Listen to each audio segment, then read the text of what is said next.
भाई मेरे पास काफ़ी सारे सवाल आते हैं कि अलीबाबा से शॉपिंग करना आसान है। तो भाई देखो, पहली बात मैं यहाँ पर क्लियर करने वाला हूँ कि अलीबाबा जो है alibaba.com, ठीक है। alibaba.com का मतलब होता है भाई, जो .com होता है, जो डोमेन नेम होता है, वो पूरे वर्ल्ड में चलता है। तो अलीबाबा भाई पूरी दुनिया की सबसे बड़ी ई कॉमर्स प्लेटफॉर्म कंपनी है। मतलब चाइना एक तरह से आपका होता है फ्लिपकार्ट, अमेजोन से भी बड़ी है, ठीक है ना। ये B2B काम करती है। B2B का मतलब होता है बिजनेस टू बिजनेस, ठीक है ना। अब बहुत सारे सवाल ऐसे आते हैं, क्या इससे शॉपिंग करना सुरक्षित है, क्या आसान है। तो भाई देखो, पहले भाई होता क्या था भाई कि अली एक्सप्रेस था, इंडिया पे चलता था, लेकिन फिलहाल में वो कुछ बंद हो चुका है, वो शायद चल नहीं रहा, ठीक है ना। तो अब आप कोई भी पर जो मंगाना है वो आसान नहीं रहा आपके, ठीक है ना। अब भाई फिर भी भाई बहुत सारी वेबसाइट है इंडिया की, अलीबाबा वेबसाइट चलाता है इंडिया के लिए शॉपिंग अलग से, लेकिन आप लोग ऑर्डर्स नहीं कर पाते हैं, कोई ना कोई टेक्निकल इश्यू, कोई ना कोई प्रॉब्लम होती है। अब भाई यहाँ पर बहुत सारे सवाल ये भी आते हैं कि मेरे पास कुछ क्वेश्चन आते हैं कि भाई कोई भी हम पर मंगा सकते हैं अलीबाबा से, क्योंकि भाई वहाँ पर देखने पे ये होता है कि बहुत सारे सस्ते पर देखने को मिलते हैं।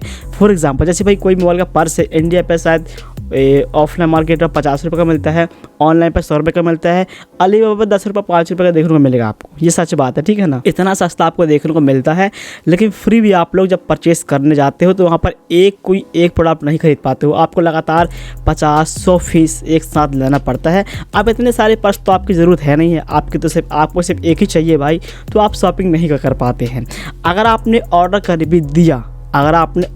भी दिया, अगर आपने बाय कर लिया कि चलो मैं कोई दुकानदार हूँ, ये वाला फ़ोन अभी लॉन्च हुआ है, इसके पर्स चाइना पे मिल रहे हैं, तो मैंने परचेज़ कर लिया कम से कम 200 फीस, मुझे तो दुकान चलानी है, मेरे पास दुकान है तो मैं बेच सकता हूँ। आपने 200 फीस आपने ऑर्डर कर दिया। अब ऑर्डर करने के बाद उसका शिपिंग चार्ज इतना कॉस्टली हो जाता है कि आपका कोई प्रॉफिट नहीं बनने वाला। चार्ज लगता है B2B 30 दिन की प्रोसेस आने में।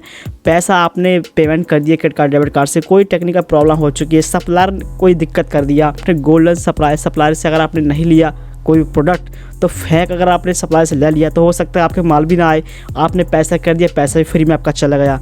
तो भाई दिक्कत होती है अलीबाबा से शॉपिंग करने के लिए। इसलिए मैं हमेशा कहता हूँ कि शॉपिंग आप मत करो, आपका नुकसान है। अगर आप B2B काम करना चाहते हो, आपका होलसेल बिजनेस है, आपकी बहुत बड़ा होलसेल वाला काम है, आपको लाख रुपए का सामान मंगाना है, तो आप फिर मंगा सकते हो, ये आपके लिए बेस्ट है, इसमें आपका फ़ायदा भी है, ठीक है ना, क्योंकि वहाँ पर सस्ता सामान मिलता है, शिपिंग चार्ज एक बार लगनी है, आप सामान एक साथ बहुत सारा मंगा सकते हो, इसलिए उनके लिए फ़ायदा है। लेकिन एक आम आदमी शॉपिंग नहीं कर सकता है, मुश्किल है, पैसे डूबने का फुल चांस है। ये मैं खुद भी एक बार ऑर्डर कर चुका हूँ अलीबाबा से, आ रहा था लेकिन मैंने ही कैंसिल करा दिया क्योंकि मुझे उस चीज़ की रिक्वायरमेंट नहीं थी, मैंने सिर्फ ट्राई किया था। तो मेरा रिफ़ंड भी आया। रिफ़ंड बहुत दिन बाद आता है, महीने 1.5 महीने भी लग सकते हैं। और हमेशा अगर आप फिर भी शॉपिंग करना चाहते हैं तो पेमेंट हमेशा पेपर से करें। पेपर सुरक्षित सिक्योर वेबसाइट है जो कि पेमेंट कर लेती है, ठीक है ना, डॉलर पे कर लेती है।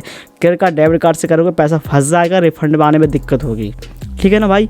तो भाई एक तो भाई आप लोग शॉपिंग मत करो मेरे हिसाब से। अगर आप B2B काम करना चाहते हो, बड़ा काम है, बड़ा बिजनेस है, तब तक ठीक है। अगर स्मॉल मीडियम आदमी हो, शॉपिंग करना चाहते हो, कोई एक चीज़ मंगाना चाहते हो, तो फ्लिपकार्ट अमेजोन बेस्ट है। अगर ये वीडियो हो सकता है आपको कुछ ना कुछ समझ में आया होगा, आप समझ में आ चुका है तो वीडियो को लाइक कर दो, चैनल को सब्सक्राइब कर लो। मैं आपके लिए शानदार ऐसी कंटेंट आगे भी लाता रहूँगा। कोई सवाल रहे तो कमेंट कर देना, मैं इसका वीडियो बना दूँगा। मिलते हैं भैया नेक्स्ट वीडियो पर।